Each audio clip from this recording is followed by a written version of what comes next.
Yesterday marked the 105th anniversary of the Battle of Matewan, and I think it's important that TikTok know that West Virginia used to be a hotbed of labor uprisings, so let's learn about it.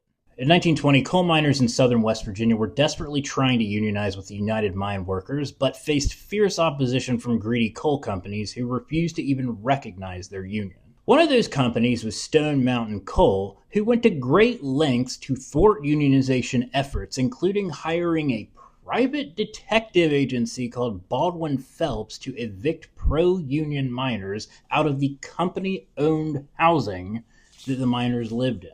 On May 19th, 1920, a group of Baldwin Phelps agents showed up in Matewan, West Virginia, which was in Mingo County, to evict union miners and their families. Sid Hatfield, of those Hatfields and McCoy's Hatfields, was a pro-union police chief in Matewan. He confronted the agents after the news of the eviction spread throughout the town. Hatfield demanded that they produce warrants justifying the evictions, but go figure, they didn't have any.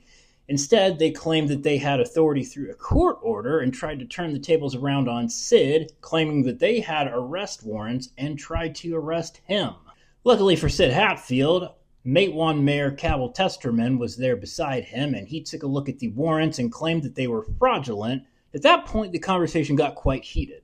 Now, unbeknownst to the Phelps agents at the time, armed miners started surrounding them as the conversation continued to escalate, and they didn't even notice. It is historically disputed who actually fired the first shot of this battle, but the end result was clear.